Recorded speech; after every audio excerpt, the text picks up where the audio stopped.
안녕하십니까. 명교육학의 저자 명중호입니다. 자, 이번 시간에는 지금까지 출제되었던 교육학 논술 기출 문제를 분석해 보도록 하겠습니다. 자, 여타의 전공 교과도 그렇지만 교육학도 좀 변화가 있었죠. 시험 제도에 있어서 변화. 그런데 이제 사실은 뭐 단순한 객관식에서 주관식, 그러니까 논술형으로의 어떤 변화인데요. 이게 이제 2014학년도를 갖다 이제 기점으로, 그 이전에는 객관식, 그 이후에는 주관식. 전공 교과도 역시 마찬가지고. 근데 이제 전공 교과는 또 몇 차례 어떤 변화가 또 있습니다. 변화가 또 있으면서 말하자면은 그 기입형 문제와 기입서술형의 형태로 이제 정착이 된 거는 한 6년, 7년? 6년, 7년 정도 되고, 이전에 굉장히 이제 또 어렵게 시험 문제가 출제된 적이 또 있었고, 그래서, 일단 이제 우리가 오늘 살펴볼 것은 바로 이제 이 교육학, 논술, 2014학년도부터 시작되는 교육학 논술에 대해서 좀 살펴보도록 하겠습니다. 많은 분들이 이제 기대하실 수도 있어요. 아, 기출문제 분석이니까 기출문제하고 관련해가지고 어떤 모범 답안을 갖다가 제시하지 않을까.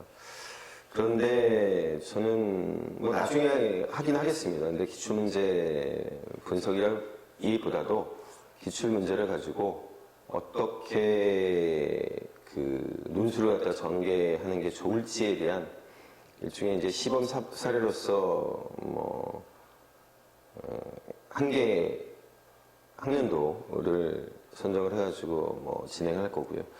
오늘 할 기출문제 분석이라고 하는 것은 어쨌든 뭐 가령 이런 겁니다. 그러니까 전공교과에 있어가지고 기출문제 분석이라고 하는 것은 시험에 그런 어떤 그 출제되었던 양이 굉장히 많잖아요. 객관식부터 시작해가지고 그 주관식, 기입형, 서술형까지 문제의 양이 굉장히 많습니다. 그래서 기출문제집 같은 경우에 보통 막 500페이지, 600페이지, 거의 1000페이지에 이르고 답까지 쓰게 되면. 그래서 그렇게 이제 기출 문제를 갖다가 이제 자세하게 살펴보는 것이 이제 의미가 있지만 사실은 교육학은 그렇지가 않아요. 제가 이제 봤더니 그렇지가 않은 측면이 있고, 그건 이제 제가 좀 보여드리겠습니다. 다만 이제 이런 거죠. 기출 문제라고 하는 게 이제 어떤 변화 과정을 겪고, 그래서 그걸 통해서 최근 한 2, 3년 동안 그 나온 기출 문제의 어떤 경향을 갖다가 파악을 해서 우리의 이제 공부 방법, 그리고 이제 논술을 갖다가 이제 전개하는 방법, 이런 것들에 대한 어떤 팁을 갖다가 얻는다라고 생각하시는 게 이제 좋을 것 같습니다. 어차피 시험 문제는 이제 얼마 안 되고요. 그리고 이제 어떤 패턴이라고 하는 게 반복되는 어떤 패턴이라고 하는 게 있기 때문에 결국 이제 패턴에 적용하는 것이지, 결국 이제 그 기출 문제를 통해 가지고 여러분들이 그 여러 가지로 이제 많은 어떤 문제를 갖다가 접함으로써 도움이 된다, 그런 거는 뭐 저는 거의 없다고 생각을 합니다. 자, 그래서 한번 살펴보도록 하죠. 재미있었던 신문기사, 하지만 확인이 필요한 신문기사. 처음부터 이게 무슨 소리야? 라고 생각을 할 겁니다. 제가 2017년도에 좀 재미있는 기사를 보게 되었어요. 이게 이제 뭐였냐면 그 중앙일보에서 토요일판이죠. 토요일판에 그 중앙 썬데이라고 해서요. 굉장히 이제 두툼하게 일종의 이제 별도의 섹션을 갖춘 그런 특별판을 갖다가 이제 내고 있습니다. 그리고 이제 여기는 잘 안 보이네요. 2017년 2월 25일 이렇게 돼 있어요. 2017년 2월 25일. 토요일일 겁니다. 그래서 여기서 이제 중앙 일부에서 중앙 썬데이에 기획 기사를 실게 돼요. 그래서 이제 그 제목은 4차 산업 혁명 시대 교육 안 바꾸면 미래가 없다. 이런 테마로 해서 이제 쭉 기획 기사를 갖다가 한 9차례인가요? 10차례를 올립니다. 그 가운데 하나가 바로 이제 이 제목이 이거였어요. 노량진 학원 거쳐야 교사가 되는 임용체제 확 바꾸자. 굉장히 흥미있는 기사였어요. 저한테 있어가지고 굉장히 흥미 있을 수밖에 없었던 이유가 제가 이제 노량진에서 강의를 하기 위해서 이제 준비를 하는 과정이었고 책도 이제 집필하는 과정이 있었고 그랬기 때문에 흥미있게 이 기사를 보게 되었습니다. 그래서 이제 신문이 이제 이렇게 쭉 있으면 제일 처음에 나오는 게 이제 이 그림이었어요. 이 그림. 여기 이제 교사 자격증 발급 실태라고 해가지고 여기 이제 이 그래프가 나오고, 그 다음에 이제 여기 보면은 한국 교사의 낮은 만족도, 교사가 된 것을 후회한다. 그래서 한국이 무려 20.1%의 교사가 된 것에 대해서 후회한다. 그러니까 이제 전체 5분의 1 정도가 교사가 된 것을 후회한다라고 이제 나온 거예요. 그래서 그 OECD 평균은 9.5%였어요. 그러니까 10명 가운데 1명 정도가 이제 교사가 된 걸 후회한다라고 하는데, 우리나라는 무려 그것의 2배에 가까운 교사들이 만족도가 낮고 이제 교사가 된 걸 후회한다 이렇게 이제 답을 한 거죠. 그래서 이제 나온 게 뭐냐면 임용고사 합격자 비율 이렇게 해서 나오는데 여기 이제 하얀색으로 나타난 게 이제 초등교사예요. 그러니까 한 70% 정도입니다. 여기 보면은 2017년도 67.8% 이 정도 되고, 근데 이제 중등교사 같은 경우에는 2010년도에는 4.4%밖에 안 됐네요. 그래도 이제 조금 2014년, 2015년 이때는 이제 10%를 하다가 2017년도에 보니까 8.9%예요. 그래가지고 이제 한국의 교육 양성, 임용, 연수 시스템의 문제 이렇게 해가지고 이제 여기에 대해서 이제 했습니다. 그래서 경쟁률이 굉장히 치열하고 교원은 국가 공무원이고 그러다 보니까 공무원 정원에 묶여가지고 수급이 어렵고 그 다음에 협력 수업, 융합 수업의 이제 그 한계가 두드러지고 뭐 이런 식의 얘기합니다. 교사 자격 갱신 과정이 전무해서 질 관리에 한계가 있고 업무 부담이 과중하고 그러다 보니까 만족도가 저하되고 뭐 이런 식의 그림이 이제 그 두 번째로 나왔어요. 그리고 나서는 이제 이 본문에 이 글씨 있습니다. 그래서 지식 전달자에서 학습 지원자로라고 하는 요 테마에서 바로 이제 요 노량진 학원을 거쳐야 교사가 되는 임용체제 확 바꾸자라고 하는 것이 서브타이틀로 들어가면서 이제 본문에 이런 내용이 나옵니다. 1교시 시험 문제 보고 당황했어요. 2015년 개정 교육과정에 실질적 구현 방안을 쓰라는 건데 예상을 전혀 못했거든요. 라고 얘기를 한 거예요. 2017학년, 그러니까 2016년도에 시험 봤던 임용고시생. 근데 사실은 예상은 할 수 있었던 게 아닌가 싶어요. 2015 개정이니까 2016년도면은 그 다음 해잖아요. 그러면은 이 개정 교육 과정에 대해서 사실은 깊이 있게 공부를 할 필요가 있었는데 어쨌든 네. 그래서 2017학년도 서울공립중등학교 임용후보자 선정 경쟁시험 임용고시에서 최종 합격한 김모 씨는 1차 시험 교육학 논술 과목이 합격으로 가는 고비였다고 했다. 그러면서 이제 이렇게 얘기합니다.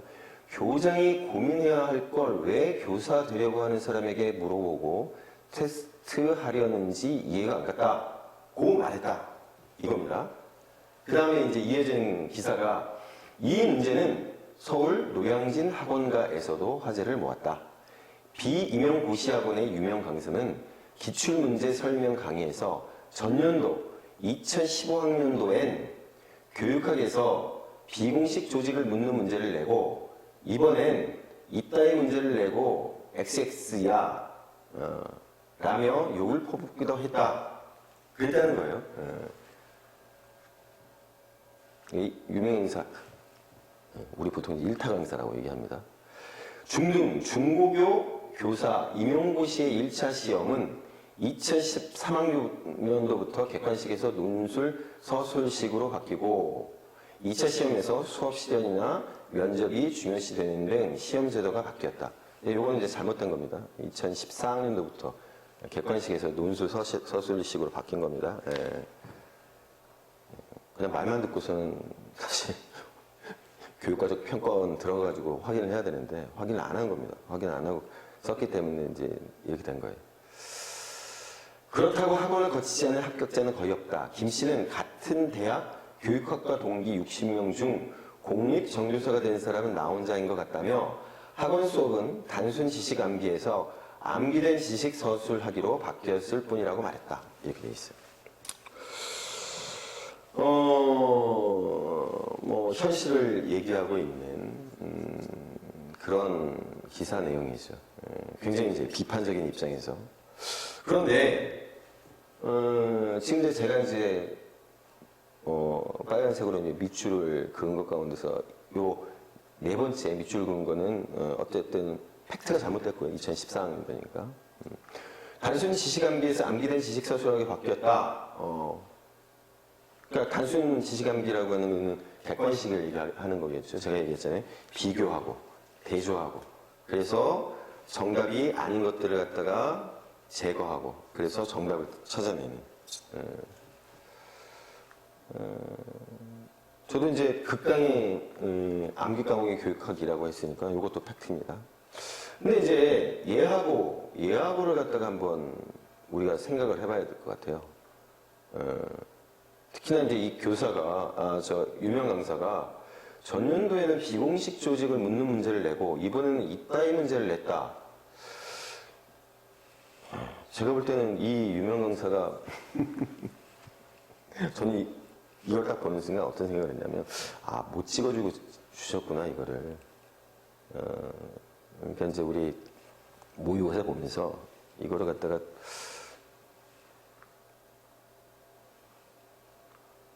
제대로 이제 반영이 안 됐거나 아니면은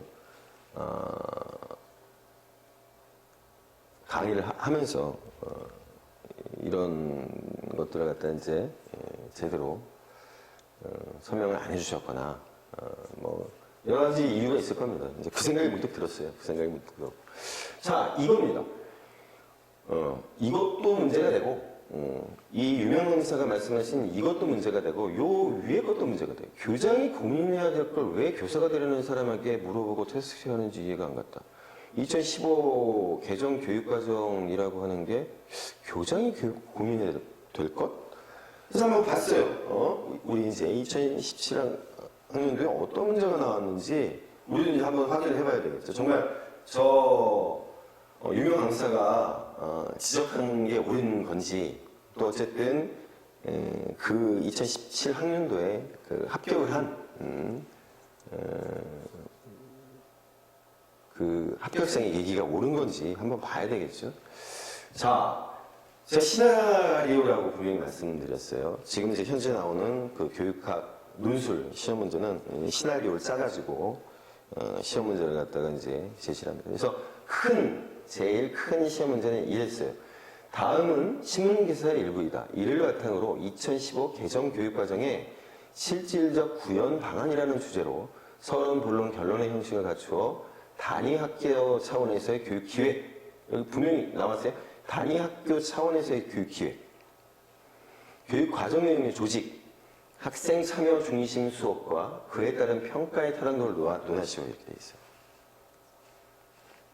자, 그래서 여기서 이제 신문기사, 제시문을 갖다 한번 봅시다. 교육부 2015 개정 교육과정 발표 이후 학교 현장의 준비는 이렇게 얘기하면서 이제 신문기사예요. 교육부는 핵심 역량을 갖춘 창의 융합형 인재 양성을 위한 2015 개정 교육과정을 발표하였다. 개정 교육과정에 따르면 학교 교육에서는 인문사회, 과학기술에 대한 기초소양 함양을 위한 교육과정을 마련하고 학생 참여 중심의 수업을 진행하며 배움의 과정을 평가하는 방향으로 나아가야 한다는 것이다. 새 교육과정을 적용하기 위해 노력하고 있는 중고등학교 현장의 목소리를 들어보았다. 이렇게 얘기합니다. 자, 그래서 A, 그 다음에 여기 B교사, C교사, 그 다음에 D교사 이런 식으로 차례대로 나옵니다. 그래서 교육기획의 중요성 부각, 그래서 A교장의 얘기, 교육과정 재구성 확대, 그래서 B교사 얘기, 학생 참여 중심 수업 운영, 그래서 C교사 얘기, 학생 평가의 타당 속도를 위해서 D교사 얘기를 갖다가 하고 있어요. 자, 그러면 앞서 제가 보여드렸던 교장이 고민해야 할 걸 왜 교사가 되려는 사람에게 물어보고 테스트를 하는지 이해가 안 갔다라고 얘기를 하고 있잖아요. 자, 이거는 그런데 우리 보시는 바와 같이 여기 교장 A만 지금 현재 얘기를 하고 있습니다. 그리고 이 개정 교육과정이라고 하는 것이 단순히 학교 제도 차원이라든가 정말 얘기하는 대로 관리자의 입장에 있는 교장이라든가 교감 선생님한테 해당되는 것이다.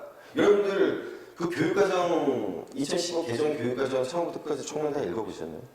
아니면은 해당 교과 국어라든지 영어라든지 수학이라든지 그 해당 그 교육과정 강론들 다 읽어보셨나요? 다들 읽어보셨을 거예요.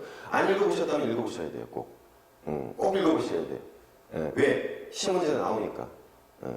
시험문제가 나옵니다. 실제로 제가 이제 가르쳤던 도덕윤리교과에서는 숙련하고 강론하고 연결지어가지고 표에 써넣기 기입하는 문제도 나왔었습니다. 개정교육과정 굉장히 중요합니다. 왜 중요하냐면 전체적인 틀 차원에 있어가지고 무엇을 가르쳐야 될지, 강론에 있어가지고 무엇을 가르쳐야 될지, 그 안에 있어가지고 어떤 방법론이 있는지, 테크닉적인 측면에 있어가지고 여러 가지 것이 예시를 비롯해가지고 굉장히 자세하게 적시되어 있어요. 그걸 왜 안 봅니까? 봐야지. 너무나 당연하게 봐야지. 우리가 추구하고 있는 어떤 교육의 방향성, 목표라고 하는 걸 갖다가 왜 안 봅니까? 봐야죠. 그냥 무작정 가르칩니까? 내가 국어교과니까, 국어교사니까 국어만 가르칩니까? 교과서에 나오는 그것만 가르칩니까? 아닙니다. 아니죠. 너무나 당연한 게 아니죠. 당연히 봐야죠. 자, 그래서 교장이 뭐라고 얘기했는지 한번 보세요. A교장은 단위학교라고 분명히 얘기되어 있어요. 단위학교. 자, 교육기획이라고 하는 것을 갖다가 전체적인 차원에 있어가지고 우리 기획 그래가지고 정부 차원의 기획이 아니에요. 우리 기획, 플래닝이라고 하는 것도 여러 가지 단위가 있는 겁니다. 국가적인 차원이 있고요. 지역 차원이 있는 거고요. 단위학교 차원이 있어요. 우리 그 기획이라고 하는 걸 갖다가 계획이라고 바꾸면 돼요. 계획입니다. 계획. 단위 학교에서 새 교육과정이 체계적으로 운영되도록 돕는 교육 기획, 에듀케이셔널 플래닝, 계획을 갖다가 강조를 한 거예요. 자, 그러면서 새 교육과정은 교육의 핵심인 교수 학습 활동의 중심을 교사에서 학생으로 이동시키는 근본적인 전환을 강조하고 있습니다. 그렇죠. 그러면 개별학교에서 어떻게 할 것이냐라고 하는 거에 대해서 생각을 한번 해보자.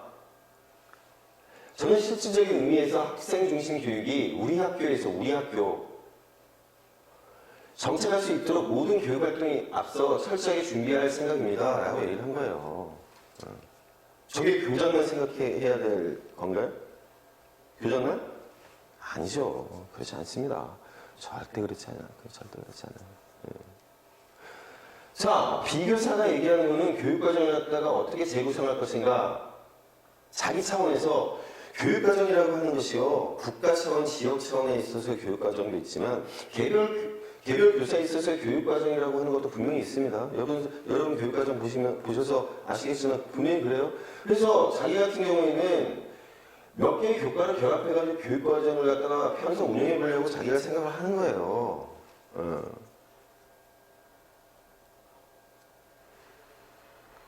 자, C교사 같은 경우는 학생 참여 중심의 교사 학습 준비를 하기 위해서 교사 연습 프로그램에 참여하고 있다라고 하는 거예요. 이것도 교장의 얘기인가요? 아니죠.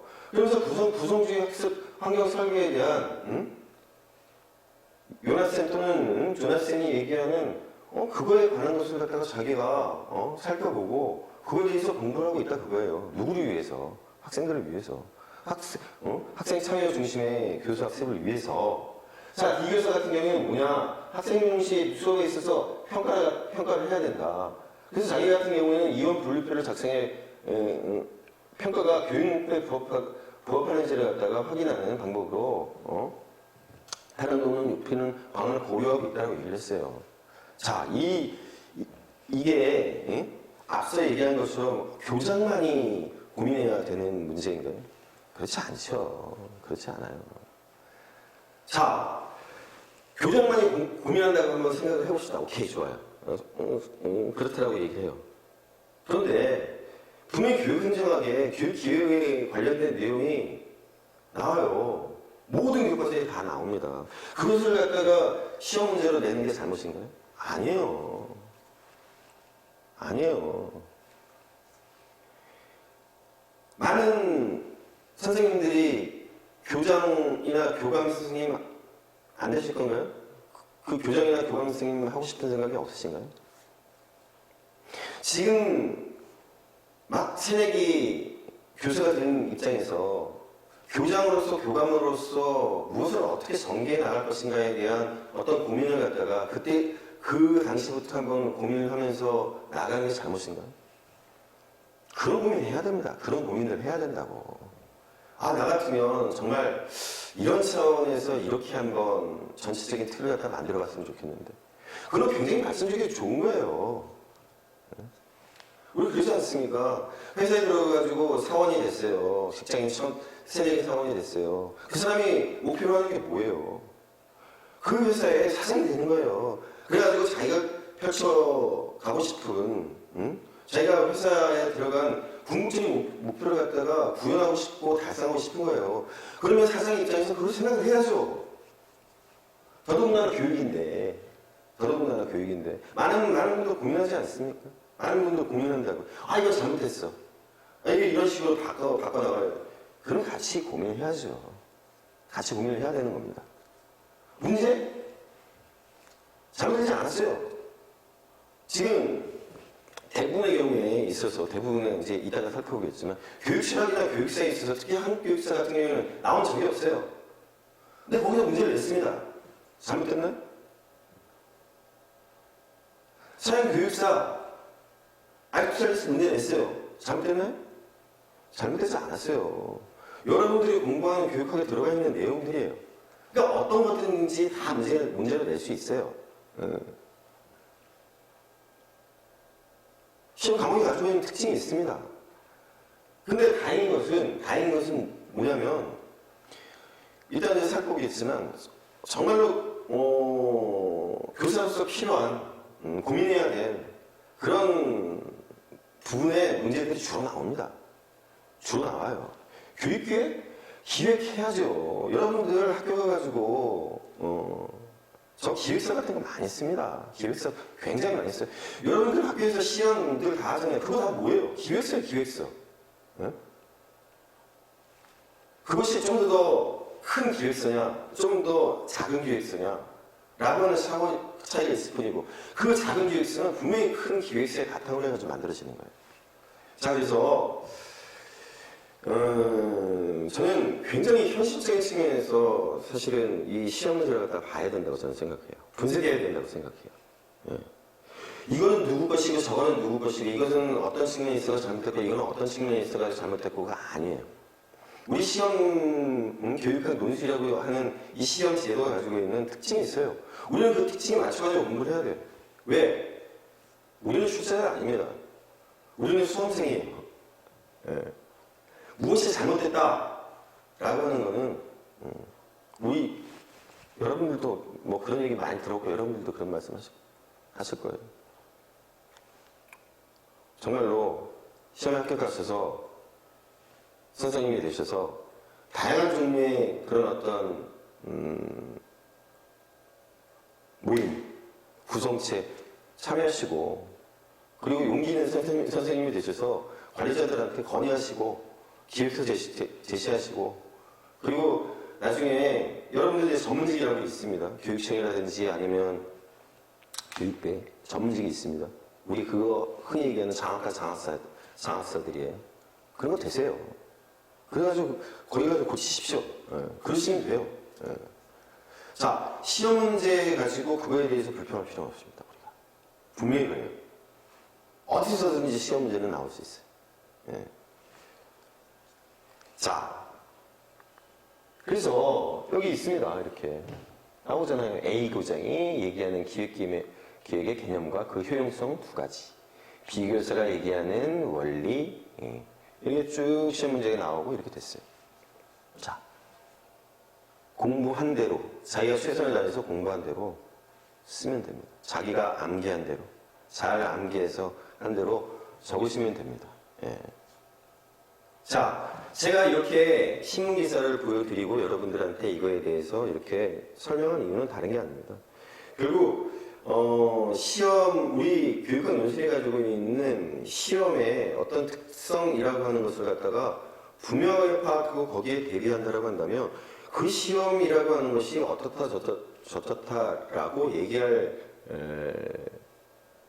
이유가 없는 겁니다. 또 강사 입장에서도 여러 가지를 가르쳤는데 이거 쭉 가르칩니다. 처음부터 끝까지. 자기가 강조했었던 것, 근데 강조하지 못했었던 것 있었잖아요. 근데 강조한 데서 다행히 시험 문제가 나왔어요. 뭐 좋은 일입니다. 근데 자기가 이제 강조하지 않은 데서 문제가 나왔다 그러면 쿨하게 미안하다. 어쨌든 내가 이제 쭉 다 붙어주긴 했었지만 보다도 강조하지 못한 데서 시험 문제가 나왔다. 쿨하게 이제 인정을 하고 좀 더 세밀하게 신경 쓰겠다라고 얘기하면 되는 거예요.